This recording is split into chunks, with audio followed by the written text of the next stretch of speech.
You're listening to A Bit Later, a midlife stand-up podcast. I'm your host, Steve Ziegler, and I'm sitting down with comedians from across the globe to find out why they are pursuing stand-up comedy and what they are learning about themselves at this stage in their lives. Sandra Doss is a Philadelphia-based stand-up comedian, comedy writer, and improviser who practices law when she's not slinging jokes. Her humor focuses on the absurdity of daily life from the perspective of a Hispanic American early Gen Xer. Sandra Doss is your favorite Tia. Let's jump into the conversation. Oh, yeah. Well, let's see. I was born in Panama and I grew up in Panama. And my parents were funny people. They had a great sense of humor. My dad was in the military, and he was assigned to the Southern Command, which was in Panama at that time. And that's where he met my mom. They got married, and here I am. Okay. I have one brother, and my mom was a professor of nursing, and my dad was in the Army, Corps of Engineers. And we were fortunate enough that we were never stationed elsewhere. I don't know why. And now I know that that's very rare, that they just don't Yes. keep you in one particular base overseas just because you want to stay there.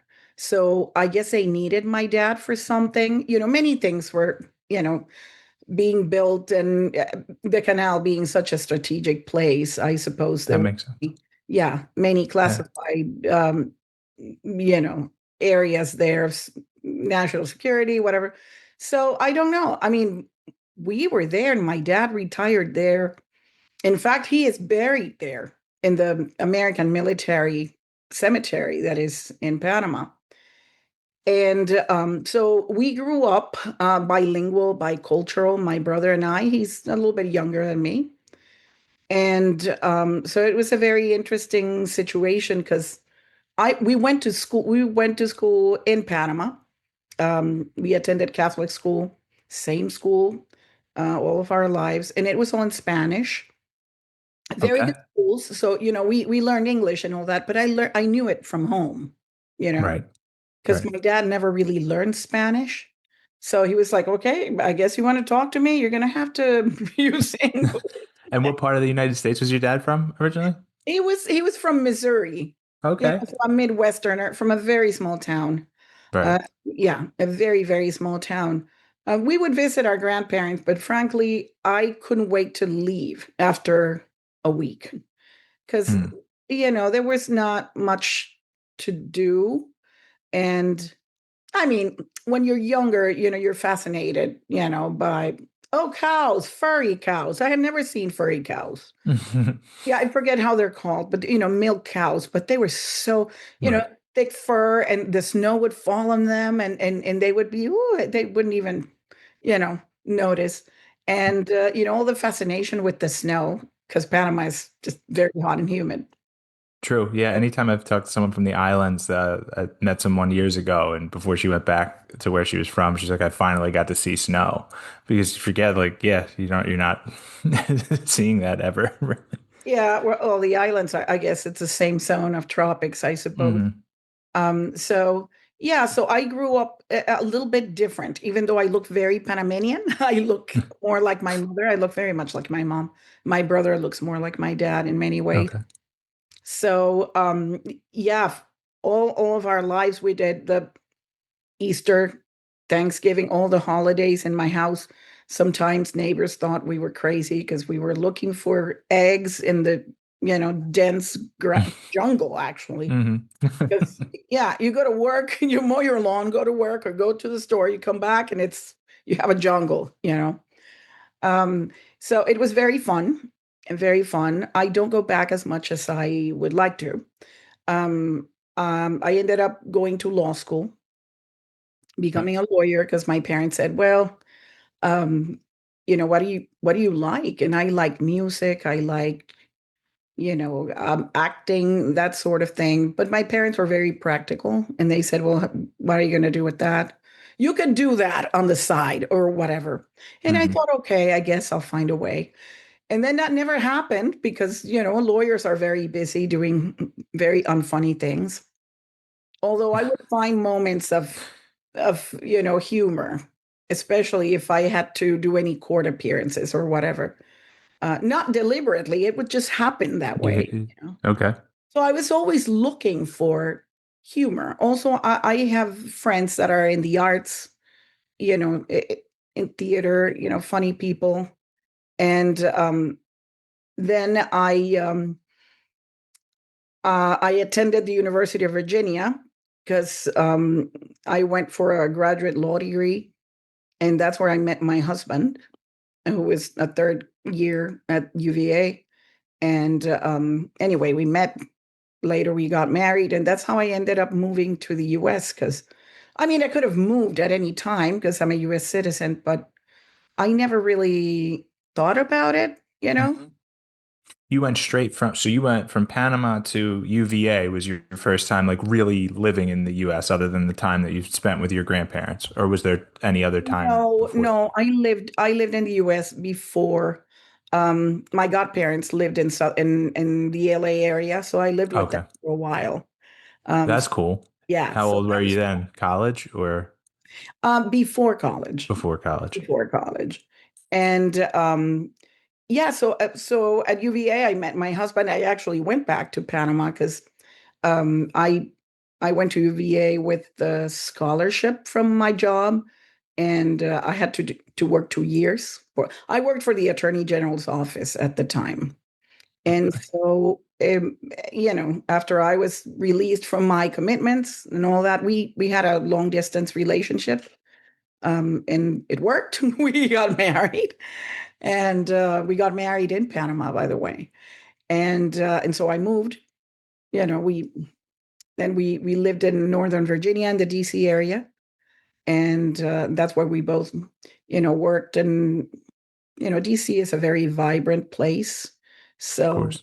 yeah. So I would look for opportunities for art, but not quite comedy yet, because I didn't know how you did that. I mean, I liked it. I'm a lifelong fan of SNL. I watched it in Panama because the Southern Command, the military, they had a TV station. It was called SCN, and they had a lot of American shows. Maybe we would see them a little bit later, but Right. we saw them. And I remember, the first seasons of SNL. I was a kid. I would stay up late, or people were asleep, and I would just set my alarm clock and turn, you know, and a lot of things went over my head. But Sure. yeah, I remember Belushi and the Coneheads and, Father Guido Sarducci and all, the classic. Father Guido is my one of my mother's favorite Yeah. characters. Yeah. Yeah. And Rosanna Dana. Of course. Yeah. So I thought I want to do that. I want to do something like that, but I don't know. I don't know where you go for. I mean, how does that happen? And then I saw Eddie Murphy's. I think it was that's special. I should remember this because that's what. Delirious. Yes, that he was Red dressed in suit. that red. Yeah, The red leather. I Yeah. thought, oh, so this is another type of comedy. Yeah, I guess so. Hmm. And I realized that it was not just telling jokes. Not like, because I guess every country has like little Bobby or whatever. There's always like a name of somebody. Hmm. In Panama it was Pepito, you know. I've heard of It's Pepito. Pepito, and it was always this kid that was getting in trouble. And the joke is always about somebody else, a little joke.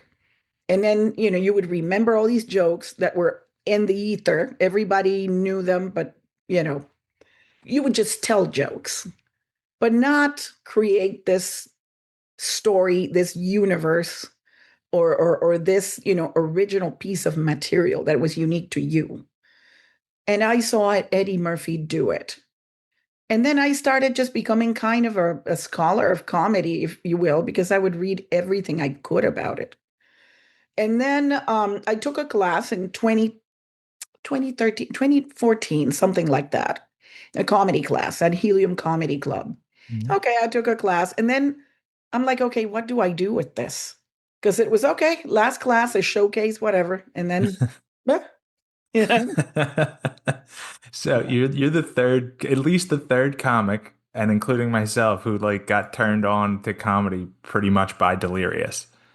wow, And I was watching it 20 years after you were. You're seeing it like when it was on, and then like fresh. there's something there as like a cultural moment, I feel like. Probably because of course it's Eddie Murphy and you had the SNL tie-in, and for my generation, we just knew Eddie Murphy as this big comedic actor from all the movies he had done. But going back to that, that was like where we were like, oh, this is something like very different. And then going into the Comedy Central era is when I grew up. But sorry, I just wanted to mention that because it's so funny how often Delirious comes up in the very few conversations that I've had here. Yeah. Yeah, it's amazing how much of the classics are really evergreen, Hmm.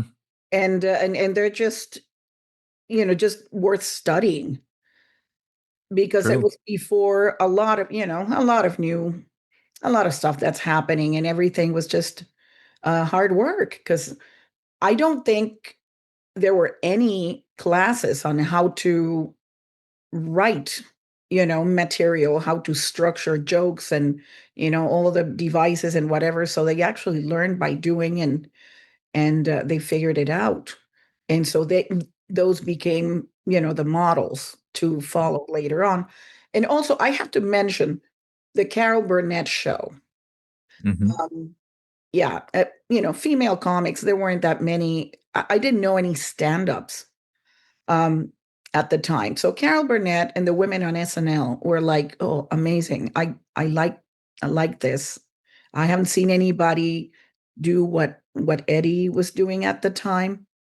But then I started researching, and then I found out about Phyllis Diller, uh, Yeah. and other comics, from way before, and then Joan Rivers. And I Of was course. just fascinated by Joan Rivers. And I followed everything that Joan Rivers did. Also, she was older. So I thought, look, this is something that a young man like Eddie Murphy's doing, but also an older woman is doing. And she makes a living, and she's famous. I mean, she's doing this. So, I started thinking, well, maybe there isn't really an age for this. And time passed, and fast forward many years, decades. I took this class in 2014. Mhm. I didn't know what to do with it. The instructor was good. I mean, he knows his stuff, but I don't think some people don't know how to teach what they know. They may know a lot, but teaching is a skill. And I think there were some issues there. And then it was, okay, what do we do with this? I was the oldest in my class. And so, and this is before all the YouTubes, the social media craze. So it was more like, okay, let's exchange information. I don't know. Some of them were already friends and doing things. And I also had my son was younger. I have one son. He's about to turn 21 now. But I had other life, commitments. Right. Has he seen you do stand up? He has. And That's so awesome. his friends have too. Yes. Yeah. And they have not given me a feedback session. Hey, you don't want that anyway. But they were good sports. They were good sports. They didn't say, "Oh, that's so cringe," or whatever, or Mhm. "Oh no, we're not going to talk to you anymore because your mom is so embarrassed." No, none of Yeah. that. But in 2020 is kind of when I started. And I'm sorry if I'm jumping all over the place. I No, don't. please. It's so 2014, you had the class. Yeah. 2020, you got back into it. So your son at the time was probably 9, 10 years old, if he's 21 now, right? So Yeah. yeah. Yeah. So I get it. All right, so 2020. And we were Let's all locked up. So right. locked up So by was COVID. this Zoom that you were doing? Was it Zoom Yes. comedy? Okay. Yes. I don't know what I was looking at on Facebook.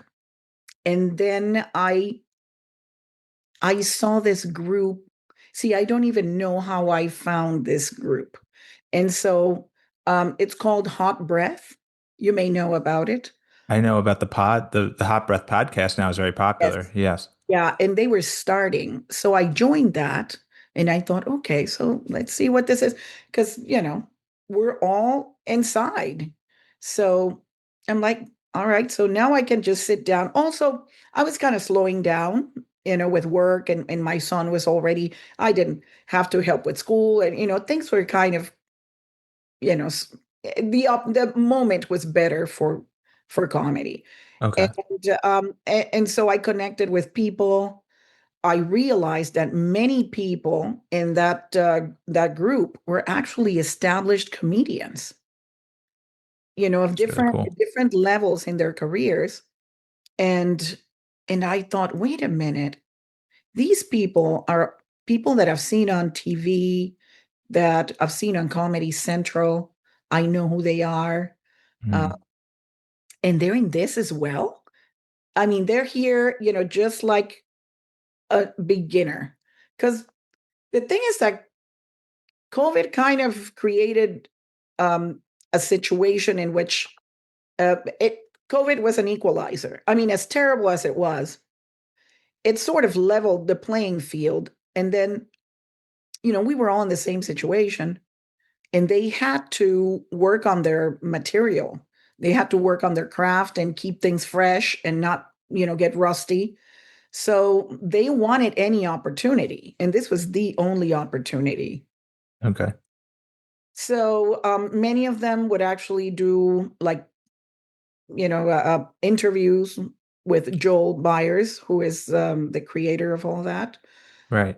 And so, they would give us master classes, or we would be on Zoom shows with them. They would be headliners and we would be the opener, whatever.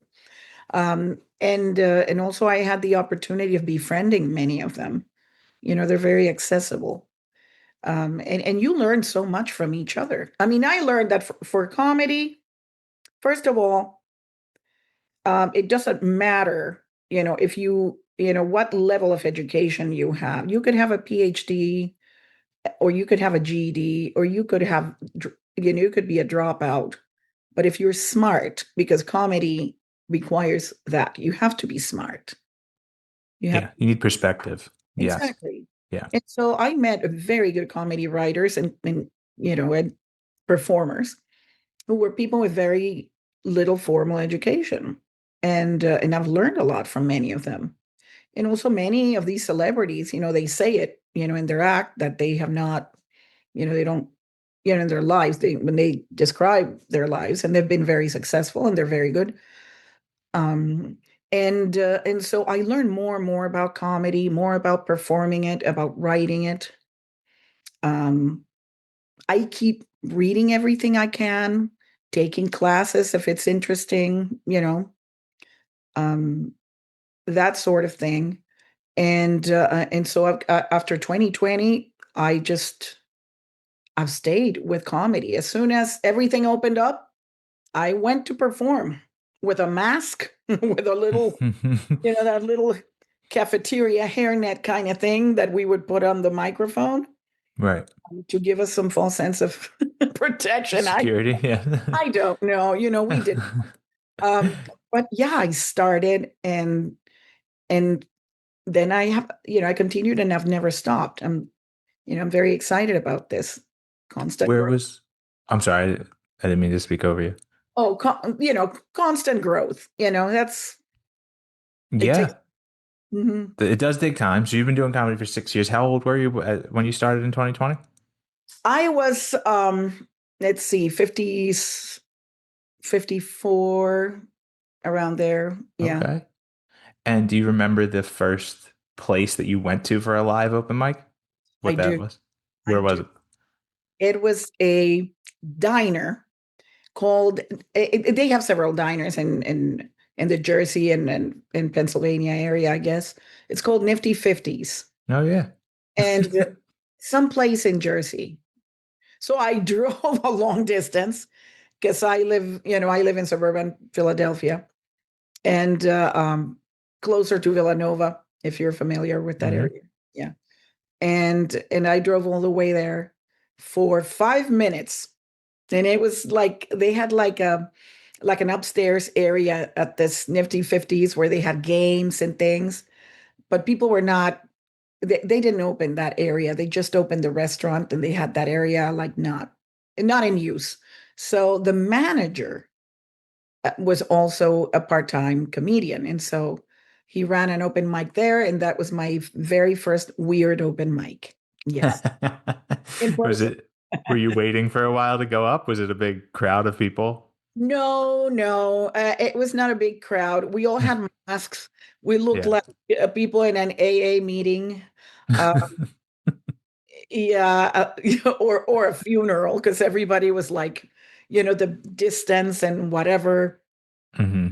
And there weren't that many people, but I remember the people that were there. I guess we were all, the most desperate, were there. And that was the first time. And then for a while, everything that opened up was in Jersey, in that area. Okay. So I would go there. And then little by little, more things started, to open and more people um, started open mics. And at first, um, between Delaware, I guess the greater Philadelphia area and South Jersey, there were several. And, there was a mic every week. Maybe not Fridays, sometimes, but a mic every week. And now there are many, many. So, now there is no, before it was more like, oh, start your own. And I thought about it. Uh, but then there were many. So I'm gonna be competing with other open mics and you know, That's the tough part. Yeah, I thought about that recently, or maybe about. See, I've been consistently going to mics for like 6 months. Probably about 9 months ago, I was like, maybe I should start an open mic. And I was living in the Mount Airy, Chestnut Hill area, so there's no mic really over there. I don't, not that I know of. And I used to promote ticketed shows way before COVID.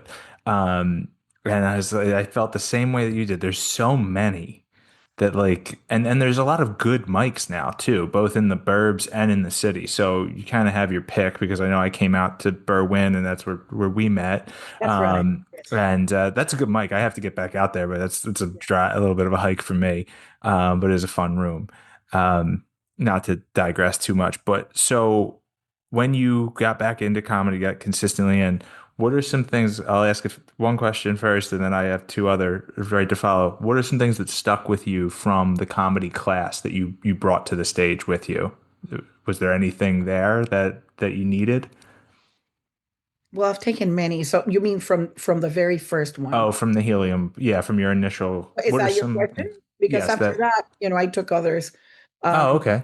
I took others. Well, I guess then the question could be, what are some things that you've taken away from comedy classes that maybe you wouldn't have picked up on your own necessarily, or may have accelerated the process? Yeah. Well, things about connecting with the audience. Um, how to connect. Um, different instructors, they all have their own approach, and then you kind of take what you like or what fits you. Hmm. And some advice you may or may not disagree. Some I didn't like, and I thought, well, I don't agree with that. Or that's for someone who's a very high energy comic, because I'm not, and that's not my nature. I could have higher energy, but I'm never going to be like high energy, which I admire, but it's just not my, not my style. Um, but things that have to do with professionalism, I like that because that kind of validated the fact that I was entering this new world that's like a serious, it's a serious, I was going to say profession, but serious craft. It's a job, so you have to be professional. You have to get back to people. You have to be on time. Um, you have to respect the time limits that you were given, the light, all that. Mhm. Um, yeah, also how to reset a room after things happen. And that I can't tell you that nobody has a formula, because the thing with comedy is that you know what you know, but every show is different because there are so many variables when you're dealing with a live audience. Um, and things like how to scan the room quickly, um, and adjust your material. What if how to pay attention to people that go before you so that if someone says something too similar to what you have to say, maybe you don't repeat it or you're mindful of that. Yeah, that sort of thing. Or if you do crowd work, don't harp on the same person, you know, or Right. if the for instance, and this is common sense, but they taught it and I thought, oh, I thought about that on my own because it's kind of common sense. If your headliner likes crowd work, don't exhaust the audience with crowd work. Don't do Hmm. don't use your time to do crowd work because your headliner is going to do crowd work. And that's probably not going to work too well, and they may not ask you to open again because you don't work well as a team, that sort of thing. um I've learned a lot of things about joke writing, about writing longer jokes, shorter jokes, um economy of so it's more creative writing as well, because that's what we do. Uh, Yeah. what we perform pieces of creative writing. That's what we do. Short. How to make sure that you don't lose the attention of your audience. And sometimes how to pick subjects that will not be too topical, so that it's yesterday's news in a week. Right. I ran into that a few times where I really liked a couple of jokes that I had done back in January, but it was like leading up to the Super Bowl. And I was like, it would close every time. It'd be a really good joke. And then I'm like, I can't do this after like a week after the Super Bowl. I can't do this anymore. So it's nice that I have it recorded, but I was like, mm, I get what you're saying, and just starting out, you do get a little too topical sometimes, as opposed to being more evergreen, as you'd said earlier. Yeah, Yeah, yeah. It's also a better use of your time and effort, because those are jokes that you can bank for later, and just use them when they fit your set, or depending. And also we're always developing material to have longer sets, and I guess eventually have a special, or have a solid hour to headline with, and that sort of thing. right. Yeah, there are people who are so good at topical jokes that it's almost like they have to, because it would be a waste of their talent. But then they have to be constantly generating topical things. They have to be on top of the news, to keep it fresh. I think it's happened to everybody, because sometimes we like something that's in the news and we're thinking about it, and I'm like, oh wait, that was 3 weeks ago. People I know. forgot about it. Someone brought up at a mic when that whole thing with the amputee who shot someone and stole a car. That was like a few people's bits I had seen, and that was I'm going back a month ago. And then I was just at a mic recently, and someone did it again, like started talking about that again, and I was like, oh, that's really like I had forgotten about that completely. I mean, I guess those kind of like very strange news stories you can weave in again. It's not like the news of today necessarily, but it's tough because yeah, sometimes there's good material there and people are very good at bringing it out. But um, yeah, sorry, what you said to be constantly writing and constantly on top of that is difficult. You might have to do new jokes every day if you're a Lewis Black type of comedian that Right. digs into the news, right? So, Right. yeah, Yeah. yeah, And that's fine if you're going to generate more, if you're going to work with that reality.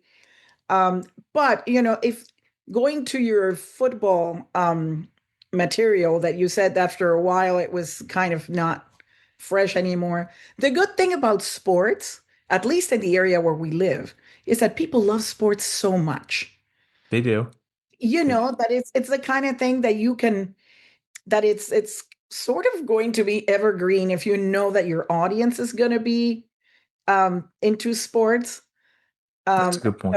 Yeah, yeah. So that kind of works, and you would have to, I guess, organize your material, which is another challenge. How do you keep your jokes classified and you know, Hmm.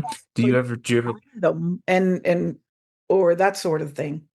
do you have a system of filing? Like I know like a George Carlin type system of like writing a word on a card and then going like what's your method there in building your set? Yeah, I use Word, and it may not be the best or the most efficient one, but I try to classify them by topics, general Hmm. topics. And so I go by general topics. And sometimes if I have too much, like a lot of a certain subtopic within that general topic, then that becomes another topic on its own, because I have enough. Makes sense. Yeah. Yeah. To build So on that. yeah. And for me, I've also um classify my jokes depending on the audience because I started comedy later. I'm a woman and over 50, and sometimes my audiences are mature people, sometimes they're older than me, sometimes it's a blend, and sometimes they're very young. And so that has happened to every comedian above a certain age. Hmm. You make a reference to something, and you're like, oh my God, they don't know what Duran Duran is. They don't know that. Oh, no, they don't. They never saw or read Pinocchio. They don't know these things.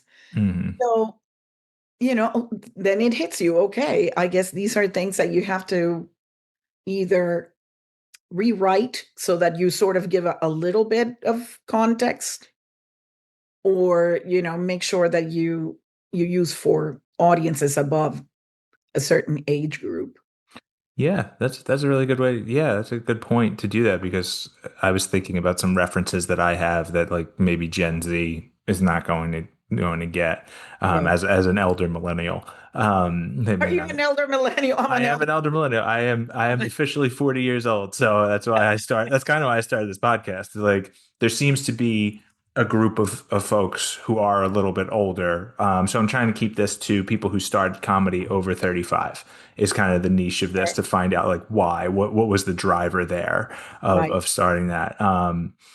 So are you retired from law now? Yeah, almost. I've been very fortunate that my husband supported this idea of mine.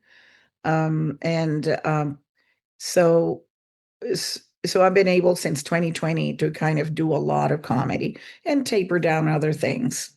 That's great. And yeah, yeah, yeah. And the thing with comedy also is that you are your own little business. Mhm. Because nowadays, in the past, you had to wait for the Comedy Centrals, the whatever, to give you an opportunity, or Johnny Carson, shows, late night shows. And for Exactly. your younger viewers, Johnny, Yes, yeah. he was kind of the one of the pioneers of late night, and he was a comedian himself, so he Right. hosted that. Yeah. But now it's pretty much what you make of it, because there are so many vehicles, which is wonderful for someone like me. But it's also terrible because you have to learn all these other skills. Hmm. In addition to comedy, you have to learn about video editing, posting, creating, marketing materials, all kinds of things until you're doing well enough that you can outsource all this. But That makes sense. I was lucky enough to study communication, so I finally get to put this to work a little bit in something that I like. So it is fun. video editing. Yeah, I like it. It's just that it's very time consuming. I'm sure, especially like I have a full-time job, but I'm trying to do more, obviously get out there to more mics and things like that and get booked on a show. Um, I think we covered like the translation from like law to comedy, but I want to ask this question. How did it feel the first time you got paid to do stand up? Um, you have a little bit of an imposter syndrome. Hmm. Like, really, are people paying, is this also because it's not much. So it's almost like, let me buy you dinner. It's more like Right. that sort of thing. And it's strange, but one thing is that there are so many comedians, and it's a constant improvement that I, for instance, don't become too precious about payment at this stage. Hmm. If it's a show or a club where I really want to perform, it's fine, whatever, because I want to perform there. The first time, it's fine. It's fine. I actually produced a show with a fellow comedian, lady comedian, for a while. For a while. It sort of fell on our laps because somebody else had that show and he didn't live near the place. He has small kids, so I guess he wanted to just hand that over to somebody, but keep it going. So that's how we did it. And let me tell you, that was also a school. That was a school. Yeah, I could write, some case studies of Hmm. what not to do, and we had to pay comics, and if we didn't have a sold out room, we would have to put from our pockets. Been there. Yeah, I know. I know how that goes. Yeah. Yeah, and then promoting the show, getting people to go, um, and um, and also it was on a weeknight, so how do you have to kind of also play with that, and it was around this area. It was in Phoenixville, and it Okay. was fun. It was fun, but I had I had a terrible my worst experience in comedy actually with that show, and I can tell you about it. Please do. That's actually one of my questions. Like, what's a bad experience? I don't know if you can laugh about it now, but if you want Yeah, to share that. no, I hate it. I hate it, but I think it will help other comedians, and I can talk about it. So we would be a team, this other comedian and myself, and it was fine. But sometimes she would travel or go on vacation or whatever, or I would travel, you know. Hmm. Well, actually, I traveled more than she did. And then she was, just in charge of everything on her own. But as you know, you have to handle, the tickets. Then there's well, you don't have to handle the hosting, but we hosted ourselves, the show. So the tickets, the hosting, making sure that everything like the lighting, the sound, or all that is working. Hmm. Okay, so I didn't think that it would be too hard to handle all these things at the same time by myself. She had help because I think she had like her boyfriend probably was in charge of the tickets at the door, Okay. and so Okay. she could do the hosting, and uh, and maybe the lighting and the sound worked very well that night. But there was one night when the lighting and the sound didn't work. We didn't really have, a way to fix that, and I was also doing the tickets and the hosting, Oh, and well. Yeah. yeah, and in my mind, I just couldn't do. I felt that I didn't do well that night, and I know I didn't do well that night because I had to. I was thinking of the tickets. I was thinking of other things. In addition to that, that day I locked myself out of my house. So, I didn't tell anybody. I just took an Uber to the place, and I'm like, okay, by the time the show is over, somebody will be at the house. Right, You know, right. so I was having too many things going on at the same time. Never do that. Never do that. Yeah, somebody has to be, doing the ticketing thing. And, if you're doing the hosting, or you have to have a host, You uh, do? Yes. yeah, doing that, and that whichever way. But don't try to do everything yourself at the same time, because that's a recipe for disaster. And there were many witnesses of all that disaster. Audience members had fun. Not some didn't notice if they were not in comedy, but it that was not a good night. So there you have it. That's my 10 cents of advice. I think it's more than 10 cents, but yeah, No, no, that's good. That is great advice. Yeah, you can't do everything, and I think that is yeah, that's a promoter pitfall sometimes, especially if you are someone that wants to be on the stage and you're multitasking and it doesn't work. yeah. Yeah. And if you're a perfectionist and you want to do things well, because that's the thing, I need to feel that I did it well. Hmm. Even if somebody may say, well, no, I don't think so. I need to feel, yeah, I did it well enough. I I agree did with it you. well. Yeah. I did. I don't feel that way. So yeah, Yeah. No, yeah, I'm not going to get into it. 'Cause I've had a couple nightmare experiences as a promoter, and luckily those would be on nights where there weren't many people in the room, and that was probably part of the problem. But yeah, just terrible. A couple bad experiences, but I feel you on that. Um, so what's something maybe that you're working on right now, that a bit that you're working on that you really like and has been going well with audiences? yeah. There is a subject matter that some people go like, ugh. And my mother was a source of an eternal source of humor, frustration, but humor as well. So a lot of comedy comes from just being around her, just being her daughter, but you know, yeah. And that's kind of tied into the whole issue of ageism in comedy. Sure. Yeah. I have certain subject matters that I will talk about because that's where I am in life. Also, I'm not a dirty comic, and so I'm not I can be very squeaky clean, but I'm not going to be squeaky clean unless I have to, depending on, the requirements, Hmm. show and all that. Um, but I'm relatively clean. And so some people see, oh no, this is my mom. The younger audience is, oh, this is my mom. And she's talking about her mom. Yeah.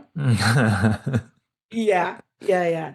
And so sometimes it's harder to win over, these audiences, until you get to a certain level with that material, or depending on the jokes and all that, because you're competing with women that are talking about their single life, trying to find a partner, being cheated on, the sex details of their sex lives, Hmm. that but there are some jokes about my mom, and the fact that she spoke Spanish. That was her native language. She spoke English, but she had a very, very, very thick accent, and things that she would say in English as a woman who learned English in, I don't know, it's 1950s.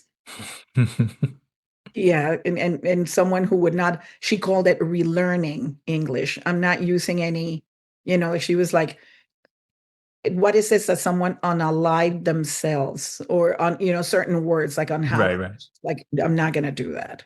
you know or she would use it as a joke, and say, I'm going to uneat, if she was going to the bathroom, you know, things, just an example, not, that's not in any joke, but, I remember things that she would say. And some jokes about her are hitting very hard. Even younger audiences are coming to me afterwards and telling me, oh, that's hilarious. That's really fun. Or especially Hispanic people would say, that's my grandma, or my aunt, or, oh, she's like that. Oh, I laughed so hard. So it's a point of relatability, with people of certain groups, even people who don't speak Spanish, but I guess they speak another language and have similar problems when trying to say things in English. Um, I talk a lot about that, a lot about my experience. with life, with family, with my pets, some sex here and there, but just kind of just more double entendre than Okay. yeah, yeah, yeah, yeah. But it's that's kind of the where I move in, that those themes. Also stupid things that happen to me. Um eh, because, you know, I love the absurd and anything ridiculous. That's I don't have an agenda. Some people really say I'm going to get into politics. I have something to say. I'm going to talk about my uh, whatever my views on the president, on this, on that, on the environment. That's not I want people to laugh together, you know. Mhm. For this moment, we're laughing together in this room, about That's stupid nice. things. We all see what's stupid, what's funny, and I don't mean stupid as in, oh, this politician did something stupid. It's just something, something stupid, something silly. Yeah. One joke, I'm not going to give it away. I don't want to, but that you had that stuck with me, and I've only seen you once at an open mic of the bagel. Is Uh-huh. it the bagel joke? That just gets me. It was very funny, and just like the way you describe people perceiving you in that instance, um, it's just it's relatable across the board, and it's just a silly thing that happened to you, um, and that was pretty fun to watch. It was, So I like thank you. It was, and it was a true story. that. Yeah, going to my car, I thought, see, these are the stupid things. Uh-huh. This happened. This really happened. Hmm. Let me write it down before I forget what happened. you know and as I was writing things in my car, the people that were in the that were involved, they were all leaving, and they saw me in my car, they were waving, now they would say bye. I mean, That's great. things that you just can't make up because they just happen in your daily life. Yeah, that's true. Yeah, you have to draw from that. I have a stupid. I think it's about the relatability without making yourself seem incredibly stupid, right? Everyone has their like stupid moments, but like you don't want to be so self-deprecating. There's a balance, and it requires like smart people. Like I had this is a true story. I say that I wasn't cut out for the corporate world when I found my notes for a meeting, and I just written the word therefore. That was it. Nothing else on it. And then I say like it was on the back of an envelope. Like there was a lot going wrong there in that job, and kind of build on that. But it always gets a laugh, and I'm like, that's an easy one to just kind of throw out there. But it's that joke. Sorry about the bagel was just it's obviously I haven't seen you in a few weeks, and that stuck with me. So I'm glad that I knew Yeah. that. Um, Yeah. Yeah. And I've heard so many good bits from people of all ages. It's because comedy is very humbling. Some of mhm. my most memorable jokes are jokes by people who are older, that maybe were even had a cane or a walker. They just stick with me. And I'm like, I like silly things. I don't That's what I like. And then you go into this kind of this conundrum of, okay, you have to connect with people, and people seem to be liking this is the pattern, these are the comedians that are making it big or whatever. Should I write jokes? Should I do jokes that people will like, or jokes that I like? Yeah. Mhm. And in the end, you have to do what you like, because you're going to repeat it over and over. Of course, you're not going to alienate people, but you want the opposite. But uh, kind of striking a balance of selling them whatever it is that you like, so that they'll laugh, and then okay, we want to hear more. I guess that's what experts mean when they say that you have to earn the audience's trust. Um, Yeah, that's fair. Well, and you kind of just answered this about like you like to write what you like, but is there anything you're working on that hasn't been going well with the audiences, but that's kind of a hit with the comics that you've noticed. No, Oh, no, okay. it's mostly the opposite. Oh, Comics are they're like, mm-hmm, okay, comics are a tough you know, bunch. Yeah. yeah. And I don't know if if it's like that everywhere or if it is where we live I think it's everywhere. I think everywhere. that's just what it is. I had a conversation with someone who'll be on next week, and he was in Texas, and we were talking about that of like it's sometimes it's nice to get up at the end of the night if the room is when you may be late to a mic and there's not much of an audience and it's all comics. If you can get some laughs then you Yeah. know something's working. So I think that's just universal to the scene of just like being critical. And I try to give everybody laughs when I don't want to sit there and stonewall people Right. sometimes, but I'm not going to fake it. And then I think sometimes when you're sitting at a show for so long and listening to so much, you just can't laugh anymore. It's just not, you're worn down or you're in your own head about going up if you haven't already too. That's the main issue. That's for me, that's what it is. If I have not done my set, I'm thinking about my set. And also you have to consider that the same applies to other comedians. They're thinking about their set. For Some sure. Everyone's thinking about their others set. are more, here comes this old woman again. And what does she have to say? Or, they have all these ideas. Um, and so they're like, okay, you got to say something pretty fantastic, to make Mhm. me laugh. Okay, whatever, it is what it is. Other comics, they just like comedy. So they're there and they'll hear everything and they'll react and they'll give you their honest, you know, reaction. And I wish more of these open mics had some feedback. Mm. I would know, what did you like? What did you not like? What was was any of it unclear? Because that's another thing. Sometimes people don't laugh because it's not clear and they're trying to figure out what it is that you meant, what you said, if it was this or the other. I agree with you. Yeah, you can clean that. It would be nice to get more feedback. I think that comes with obviously like building a rapport with people in the scene, to people who would be comfortable talking to you. And sometimes it's with older comics that I'm most comfortable with, older than myself, that will I'll take that advice, even if they're starting out at the same time as I am. I lost my train of thought there, but there's a mic in West Philly. I think is one of the feedback mics. I haven't gone to it yet. I think it's on Thursday nights. Yeah, there are many that I have not made it to yet Yeah, because there are many. there's so many. It's so hard to Right, get to them. right. Yeah. Another thing is that, especially for men, well, it's mostly men in comedy, but um, younger guys, I mean, they there's a lot of ego and a lot of pride Mhm. and a lot of posturing. And so they're really that's what they're thinking about. And they don't want to look like fools and they don't want to um be the ones that laugh at that when the cool cats are not laughing at that. Yeah, Right. you can see that because I have a theory, and that is that at least I went to a private girls' school in a different country, and things are different culturally, whatever. Mhm.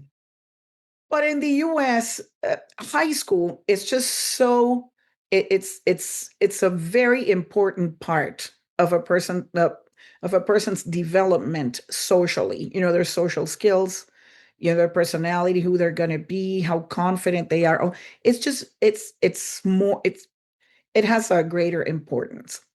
And I think most people, they leave high school, but high school never leaves them. High Mm. school stays in their minds.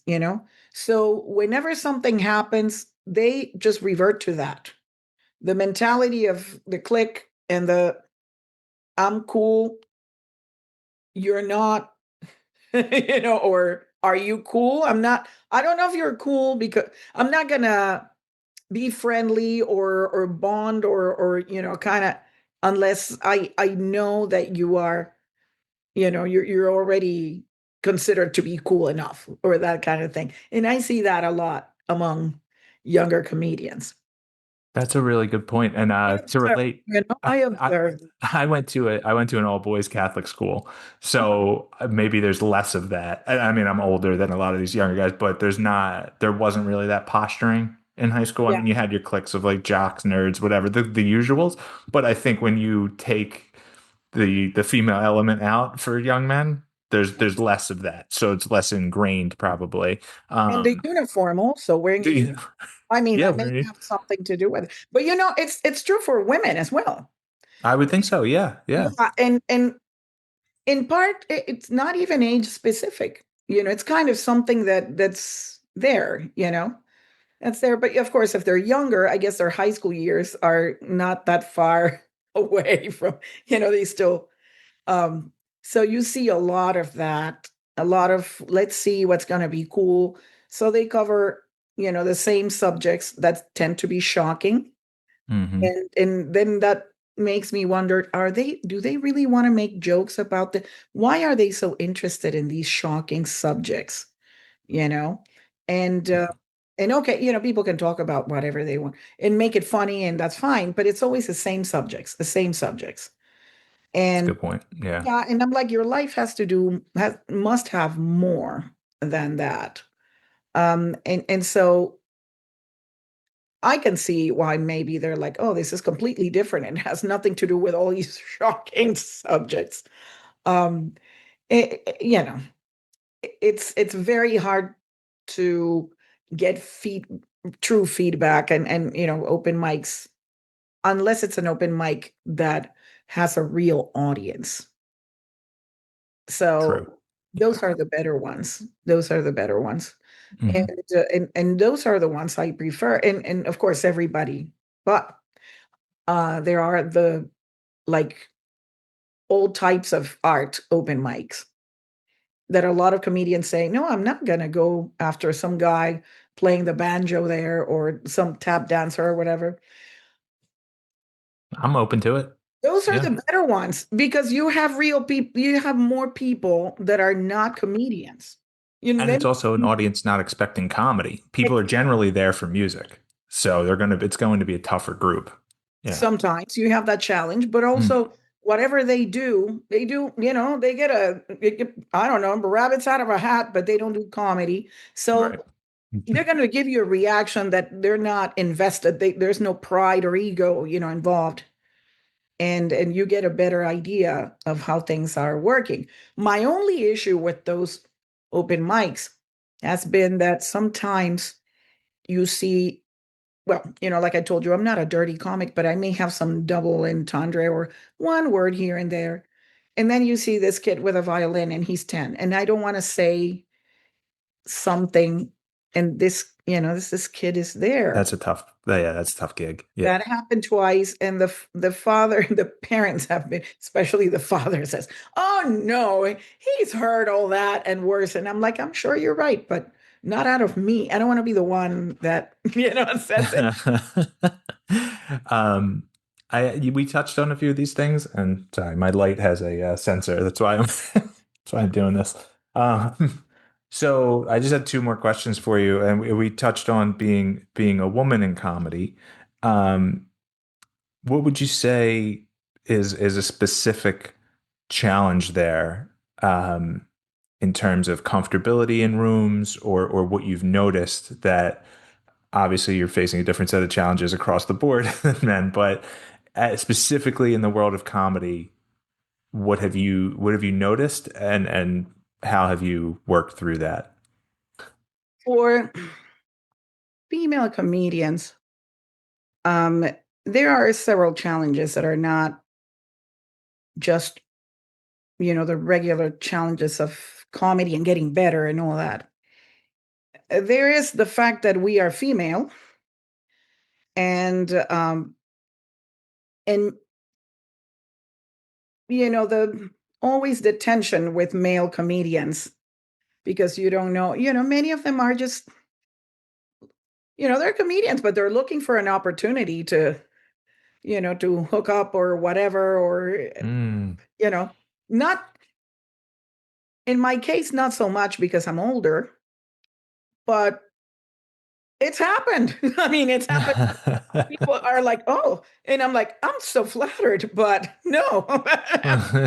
um, yeah, and sometimes I don't even notice because I'm like, I can't believe it's happening, but not that many times. Um, that is a little weird, especially because you have to see this person again, That is weird. Yeah. kind of weird. And then this guy is like, creepy, and that's something that really sours things. So you have to be kind of on guard, always on Mhm. guard. Also the fact that, comedy, being a comedian is being a driver. You spend so much time in your car going to gigs and back, or open mics or comedy events or whatever. Yeah. And, some places may not be safe. Um, so you're constantly, kind of counting the steps between your car, or at least that's my case, between your car or between the metro station or whatever and the venue. Um, Sometimes the venue is fine, but like the outside of the venue is not, or the neighborhood where the venue is. Um, Right. That's something like in general men think about a lot less if yeah, yeah. yeah, Yeah. I a get lot that. less for yeah. So and comedy happens mostly at night. Right. So, and many times really late at night, especially when you're starting. You may go up at midnight, Right. depending on where you are. And by the time you're done, it's like 1 a.m., walking to your car. And yeah, some people I know say, well, can't a comedian walk you to your car? I'm like, they could, but it's 2026. They're not going to do it. And I don't want to, impose on people. And sometimes they're high, they're drunk, and you know, a couple of times I have even thought of paying somebody to walk me to my car, because that's different. I'm like, I'll pay you, or I'll buy you a drink, walk me to my car, or that sort of thing, or I'll give you a ride. That's what I do. That's another thing. That way, we're both going to my car, and I'm just, you know, and that works. So those are like the challenges of actually really pursuing it, getting there. Yeah. Thank you for sharing that. That's very real. That's real stuff. Yeah. Yeah. Yeah. And also the expenses, because comedy, we're constantly in the red, because you have to Yeah. pay parking fees, you have to eat, you have to, you know, it, Not a big ROI in the early stages. Yeah. yeah, I tell people, civilians, like, like we, people who are not in the world of comedy, that in comedy you kind of make either pennies or millions. It's like, you're here and then boom, something happens and you're Nate Bargatze and you're filling up, the, you know, the Santander Arena or Lincoln Finance Arena. And it's, that's how it is. That's the nature of it. It's a lot of That's risk. It's a risk, which is why when I see very young comedians, I'm like, oh, this guy, he's got so much time ahead of, to get really good, When I, yeah. I see kids that are like, yeah, I'm in college, or there's this kid um, from Bucks County, and he's very good. And I think he started in high school or middle school. I don't know. Now he's in college, Wow. but he's still doing comedy. He's going to college in in the area so he can continue doing comedy. And he's so young and so good. He could even take a break and come back, Yeah. Yeah. you know. When I compare that to me. Yeah. So when you start very young, it's so much that you can do, and also you have the energy also to do crazy things like drive long distances and not sleep, or hmm take a red eye here or whatever. Later on, you can't do that. Yeah, the energy level does significantly drop. I hate if I'm not home before midnight. That's tough these days, Yeah. but I try to do that if I can get up as early as possible. At a mic, I will. Yeah. Yeah.